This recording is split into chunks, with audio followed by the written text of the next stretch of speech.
भगवान ब्रह्मा जी के समीप गए और कहा, सबका तेज अपहरण हो रहा है, सूर्य भी निस्तेज होते जा रहे हैं, हम देवताओं की शक्ति क्षीण होती जा रही है। महाराज मुझे पता नहीं कि इसका कारण क्या है, आप कृपा करें। तो ब्रह्मा जी ने बताया, चिंता मत करो, ये दिति के गर्भ में विराजमान भगवान के दिव्य पार्षद जय और विजय, वही अमंगलकारी रूप आचरण करने वाले जब प्रकट होने की भावना कश्यप जी ने बताई तो दिति ने रोक लिया। 100 वर्ष हो गए, प्रसव ही नहीं होने दिया। ये सनक सनंदन सनातन सनत कुमार के शाप से जय विजय दिति के गर्भ में विराजमान है। देख लो, भगवत प्रेमी महात्माओं का अपराध करने पर वैकुंठ से भी नीचे पतन हो गया, जो कदापि ऐसा शास्त्रों में नहीं पाया गया। वैकुंठ में प्रवेश पाने के बाद फिर इस जगत में आना नहीं होता। यद्गत्वा न निवर्तन्ते तद्धाम परमम मम।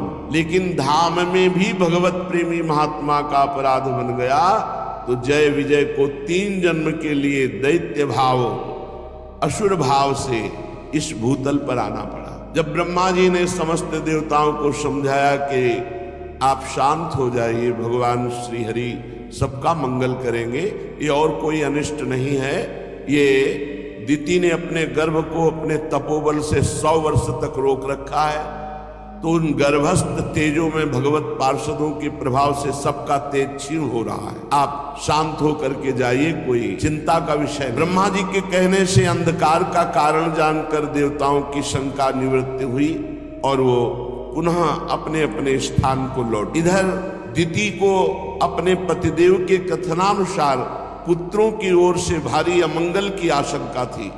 ये सृष्टि का मंगल कर देंगे, ये भगवान के विमुख हैं, ये भगवान से वैर करेंगे, ऐसी आशंका से 100 वर्ष हो गए गर्भ को गंभीरता पूर्वक धारण की, इनको हम आने ही नहीं देंगे बाहर। फिर जब कश्यप जी ने आदेश किया, ऐसा उचित नहीं है, सब लोगों का वैसे ही अमंगल हो रहा है, पति की आज्ञा का पालन करते हुए उन्होंने जो तपोबल से रोके हुए थी प्रसव किया। यमज पुत्र उत्पन्न हुए, जुड़वे। जेव ही उनका जन्म हुआ, जन्म होते ही स्वर्ग पृथ्वी अंतरिक्ष में भारी उत्पात पैदा होने लगे। पृथ्वी कंपायमान हो गई, दिशाओं में आग लग गई, बिजलियां तड़प कर गिरने लगी, आकाश में अनिष्ट सूचक धूमकेतु पुच्छल तारे प्रकट हो गए, बार बार भारी तूफान उठने लगा जो वृक्षों को उखाड़कर धूल भरी आंधी, बिजली जोर जोर से चमक रही है, घटाएं सघन रूप धारण करके गर्जना कर रही, सूर्य चंद्र आदि का तेज लुप्त हो गया, कहीं कुछ दिखाई नहीं दे रहा, घोर अंधकार जन्म लेते ही जो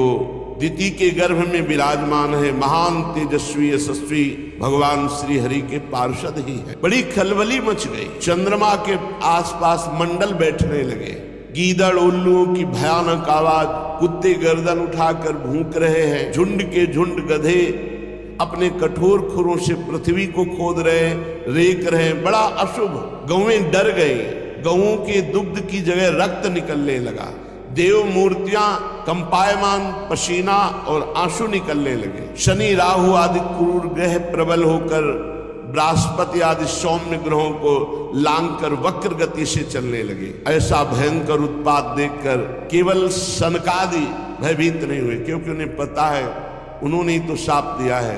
बकास सबको ऐसा लगने लगा मानो प्रलय का समय आ गया क्या। सनकादि के सिवा एक बार सबको शंका हुई, क्या सृष्टि के प्रलय का समय आ गया क्या, ऐसा अनिष्ट सूचक उत्पात। अब ये दोनों प्रकट होते ही इनका शरीर इतना बढ़ा कि पूरे आकाश को छू लिया, प्रकट होते ही, क्योंकि 100 वर्ष तो गर्भ में ही रहे। भयंकर पराक्रम बलशाली, आकाश को घेरे हुए ऐसा शरीर, वो इतने ऊंचे थे कि उनके मुकुट का अग्रभाग स्वर्ग को छू रहा था। मुकुट को आप नहीं देख सकते, इतने ऊंचे थे। उनके छाती और भुजाओं से दिशाएं आच्छादित हो गई, भुजाओं में ऐसी चमक कि दिशाएं प्रकाशित हो रही थी। अब जे भी उन्होंने पृथ्वी पर कदम रखा तो ऐसे भूकंप आ गया, पृथ्वी कांप गई। कश्यप जी ने मंगलाचरण किया, बड़े भारी तपस्वी कश्यप जी हैं। नामकरण संस्कार किया, उनमें से जो दिति के गर्भ में पहले स्थापित हुआ उसका नाम हिरण्यकश्यप, और जो दिति के गर्भ से पहले निकला उसका नाम हिरणाक्ष। स्थापित हुए हिरण्यकश्यप पहले और प्रकट हुए हिरणाक्ष, इसलिए बड़े भाई हिरणाक्ष माने गए। हिरण्यकश्यप तो ऐसा मत वाला बलवान कि अपनी भुजाओं के बल से मारता पर्वतों को तो चकनाचूर हो जाते। लोकपाल थर्रा गए हिरण्यकश्यप का बल देख। और हिरणाक्ष तो हाथ में गदा लेकर के हर लोक में जाके गर्जना करता, कोई सामने नहीं आता। हिरणाक्ष पैरों की धमक असह थी। वो पैरों में बड़े बड़े नूपुर पहने, विजय सूचक माला धारण किए, विशाल गदा लिए, जिधर जाता कोई उससे लड़ने वाला ही नहीं। हिरणाक्ष देवता तो ऐसे डर कर भागते जैसे छोटे बच्चे भेड़िए को देखकर डर, जैसे गरुड़ के डर से सांप, ऐसे देवता भयभीत होकर भागते। हिरणाक्ष ने देखा कि उसके सामने कोई लड़ने वाला ही नहीं, तो हर लोक में जाकर के गर्जना करता। फिर वो गहरे समुद्र में घुस गया और अपनी गदा का प्रहार लहरों पर करता। सब जलचर जीव घबरा गए। अनेक वर्षों तक समुद्र में घूमता रहा, कोई लड़ने वाला ही नहीं मिला हिरण्याक्ष। बस वायु वेग से तरंग जो उठती उसी पर गदा का प्रहार करता। जल में घूमते घूमते लोकपाल वरुण जी की विभवापुरी जो राजधानी है वरुण लोक की, उसमें प्रवेश। जल के स्वामी वरुण जी ने देखा ये बड़ा मतवाला वीर आ रहा है, लड़ना संभव है। हिरणाक्ष हंसी उड़ाते हुए कहा, महाराज प्रणाम। एक हाथ से संत भगवंत श्री विग्रह, इनको निषेध किया गया प्रणाम करना, ऐसे एक हाथ से नहीं, हमारे यहाँ दोनों हाथ जोड़कर प्रणाम, ये उपहास कहा जाता है। संत या भगवान का श्री विग्रह या जो अपने बड़े गुरुजन हैं उनको ऐसे नहीं किया जाता, उनको हाथ जोड़कर प्रणाम किया है। उसने एक हाथ से ऐसे उपहास करते हुए प्रणाम मुद्रा में कहा, महाराज मैं एक भिक्षा मांगता हूं, क्या युद्ध की भिक्षा मिलेगी आपसे? आप बड़े लोकपाल हो, बड़े वीर हो, कीर्तिशाली हो, तो आप अपनी मर्यादा रखने के लिए मुझे एक भिक्षा दोगे? आओ हमसे युद्ध करो। मदोन्मत हिरणाक्ष को देखकर वरुण जी को क्रोध तो बहुत आया और उन्होंने विचार किया है जीता नहीं जा सकता, क्योंकि ये भगवान का पार्षद है, इसे तो केवल भगवान ही जीत सकते हैं, दूसरा नहीं। तो उन्होंने कहा, चिंता मत करो, तुम्हारे जैसे रणकुशल वीरों को युद्ध में संतुष्ट करके सारी मनोकामना पूर्ण करने वाले एक महावीर हैं। तुम्हारे जैसे वीर वहां घुटने टेक देते हैं। तुम बड़े वीर हो और तुम्हें ज्यादा देर नहीं लगेगी वीर सैया में शयन करने की। तुम जैसे दुष्टों को नियंत्रण करने के लिए वो विविध रूप धारण करते हैं। वरुण जी की बात सुनकर के बड़ा प्रसन्न हुआ, बोला बताओ तो जरा ऐसा वीर त्रिभुवन में कौन है जो मेरी भुजाओं को युद्ध में तृप्त कर सके? उनका तृप्त नहीं तो उनके हाथ मारा जाएगा। तो उसने कहा तुम बताओ तो, फिर थोड़ी देर में सूचना तुम्हें मिलेगी कौन मारा गया। इतने में देवर्षि नारद जी आ गए। नारद जी ने कहा, वीर का तो पता मैं जानता हूँ। नारद जी एक ऐसे महात्मा है, चाहे जहां चले जाए, चाहे जिससे मिले सब सम्मान करते हैं। कंस से भी मिलते, कृष्ण से भी मिलते, सबसे कहीं भी चले जाए। नारद जी एक ऐसे विश्व पूज्य महात्मा है जहाँ असुरों के यहाँ भी इनकी पूजा होती है, कोई इनसे द्वेष नहीं करता। सब जानते हैं कि हित की बात बताएंगे। नारद जी ने बड़े हित की बात बताई। विश्व विजयी हिरणाक्ष, तुम्हारी भुजाओं को तृप्त करने के लिए रसातल में एक वीर है जो वाराह रूप में विराजमान है, पृथ्वी लेने गया है। तुम जाओ, पूर्ण तृप्त हो जाओगे। ऐसे वीर हैं जो युद्ध में तुम्हें पूर्ण तृप्त कर। वो खिलखिला के हंसा और कहा, जंगली पशु सुअर से मेरा युद्ध?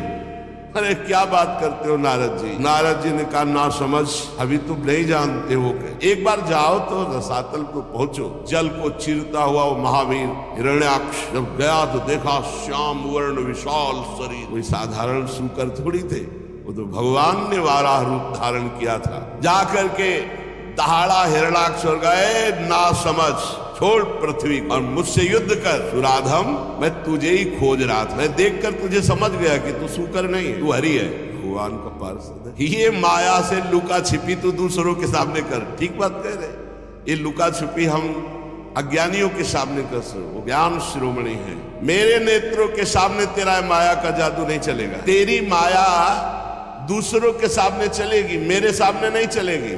मैं तेरा नाश करने के लिए समर्थ हूं। हिरणाक्ष मूढ़, तेरा जो बल है वो योग माया ही है ना, तुझमें कोई पुरुषार्थ नहीं। केवल योग माया से तू बली। आज मैं तुम्हारी योग माया को चकनाचूर करूंगा। जब मेरे हाथ से छूटी हुई गदा तुम्हारे सर पर पड़ेगी तो तुम्हारी योग माया नहीं बचा पाएगी। तब जितने तेरी आराधना करने वाले भक्त देवता ऋषिगण है ना, तब समझ पाएंगे कि तेरे से भी बलवान हिरण्याक्ष भगवान को ऐसे दुर्वचन बोल रहा था। भगवान अपने दांत पर पूरी संपूर्ण पृथ्वी भयभीत हो गई। भगवान ने कहा तुम चिंता मत करो, बिल्कुल चिंता मत करो, तुम हिलोगे भी नहीं, तुम्हें थोड़ी भी कोई परेशानी नहीं होगी। भगवान वो बोलता गया, पीछे ललकारता गया। भगवान आए और पृथ्वी को स्थापित किया। तीखी दाढ़ वाला वो हिरण्याक्ष भगवान से कहता जाता है, बड़े वीर हो, तुम्हें भागने में लज्जा नहीं आती, लेकिन तुम कुछ भी कर सकते हो, तुम्हें संकोच शर्म तो है नहीं। अरे मैं ललकार रहा हूं, मुझसे युद्ध करो। भगवान ने जब आधार शक्ति का प्रयोग करके पृथ्वी को स्थापित, ब्रह्मा जी फूलों की वर्षा कर रहे हैं, प्रभु कार्य संपन्न हुआ। मनुष्य रूपा की संतान इसी में पलेगी। आप पृथ्वी लाकर बड़ा जगत का उपकार किया, मंगल किया। फूल बरसते देखकर हिरण्याक्ष ने कहा बहुत अच्छा लग रहा होगा पारा भगवान से, अब मेरी गदा की भी वर्षा हो। और उसने भगवान को कट वचन कहते हुए गदा का प्रहार किया। भगवान ने सहज में उसकी गदा फेंकी, पकड़ ली। अरे दुष्ट, तुझ जैसे मृत्यु पास में बंधे हुए अपनी आत्म प्रशंसा करने वालों पर महापुरुष जन ध्यान नहीं देते। आत्म प्रशंसा करना अपने सारे पुण्यों का नाश कर लेना है। आत्म प्रशंसा का मतलब होता है अपनी मुख से अपनी बड़ाई करना, कभी नहीं करना चाहिए। इससे सारे पुण्य नष्ट हो जाते हैं। तुम क्या समझते हो हमने ये किया, हमने ये, वो सब जा रहा है, सब खत्म हो रहा है। अगर कोई तुम्हारी प्रशंसा करने लगे, राधा राधा राधा, तुरंत काट दो, राधा राधा राधा। अरे भगवान की कृपा, गुरु की कृपा से कुछ बन जाए तो बन जाए, मुझ जैसे अधम से क्या बन। ऐसे अपनी प्रशंसा करना और दूसरे की निंदा करना सारे पुण्यों का नाश कर लेना है। भगवान कह रहे हैं तू अपने मुंह से आत्मश्लाघा कर रहा है, अरे अभागे तू मृत्यु के पास में बंधने वाला है। हाँ, तुझ जैसे वीर से मैं भयभीत होकर भागूंगा। अरे भाई मेरी सामर्थ्य कहाँ कि तुम्हारे सामने खड़ा हो जाऊं। भगवान वाराह देव निशंक होकर ऐसा उत्तर। अब जब दैत्य ने देखा कि भगवान उपहास कर रहे तो क्रोध से तिलमिला उठा और बड़े वेग से मुष्टिका का प्रहार किया, घूसे का प्रहार। भगवान की श्रीअंग का स्पर्श प्राप्त कर रहे, भगवान टेढ़े होकर के अपने को प्रवीणता पूर्वक बचा लिया। जैसे योग सिद्ध पुरुष पर मृत्यु आक्रमण करती है तो वो परमात्म चिंतन में स्थित होने के कारण उस पर मृत्यु का कोई प्रभाव नहीं पड़ता। जैसे बताया कि जब भक्त का शरीर छूटता है तो जैसे मतवाले गजराज हाथी से गले की माला टूट कर गिर जाए, उसको पता भी नहीं चलता। ऐसे जन्मत मरत दुषा दुख होई वो योगी को जो जिसका चित्त परमात्मा में लगा हुआ है, भक्त को जिसकी चित्त वृत्ति भगवान में लगी हुई है, और ब्रह्मज्ञानी को जो आत्मबोध प्राप्त है, तीनों को मृत्यु का दुख नहीं होता। अब तो वो क्रोध से ओट चबाता हुआ हिरण्याक्ष गदा लेकर बार बार घुमाकर भगवान पर झपटा। प्रभु वो गदा प्रहार कर ही पाता कि अपनी गदा से उसकी दाईं भौं पर प्रहार किया, पर हिरण्याक्ष ने अपनी गदा में वो प्रहार रोक लिया। अब भगवान और हिरण्याक्ष का भयंकर युद्ध, देवता लोग तो फूले लिए खड़े हैं। भगवान इसको ज्यादा खिलाइए मत, ये बहुत बलवान है। ब्रह्मा जी भी कहने लगे देव ये दुष्ट दैत्य बड़ा प्रबल है, ये भक्त देवता ब्राह्मण गौ निरपराध जीव इनका नाश करने वाला है, और जो इनका नाश सोचता है आप उसका विनाश जरूर कर दो। इसलिए महाकंटक रूप है प्रभु, इससे खिलवाड़ मत करो। ये दुष्ट बड़ा मायावी घमंडी निरंकुश है। प्रभु आप ऐसे खिलवाड़ कर रहे हैं जैसे कोई गरुड़ सांप के बच्चे से खेले। प्रभु आप खिलवाड़ मत करो, हे देव ये महाबलवान है। ब्रह्मा जी के कपट रहित वचन सुनकर भगवान मुस्कुराते हुए कटाक्ष किया कि आप शांत रहिए। झपट करके निर्भय विचरण करने वाले हिरण्याक्ष की ठुड्डी पर कौमुदकी गदा से प्रहार किया। हिरण्याक्ष ने ऐसी गदा मारी कि गदा भगवान की दूर गिरी जाकर चक्कर काटती, पर हिरण्याक्ष रुक गया और कहा और अस्त्र उठाओ, हम युद्ध का धर्म जानने वाले हैं, नियत्थे पर वार नहीं करते। भगवान उसकी इस बात पर मुस्कुरा दी, कहा बहुत धर्म बुद्धि रखते हो। स्मरण किया अपने पार्षद सुदर्शन चक्र का।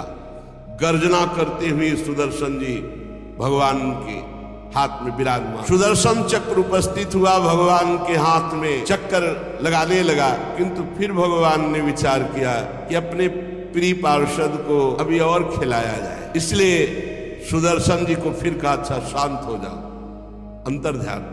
सुदर्शन, अरे हम ऐसे भगवान के दास, दिव्य भगवान के पार्षद, ये सब दिव्यास्त्र किनके लिए है? भक्तों की रक्षा, भगवान को अपनी रक्षा करनी है क्या?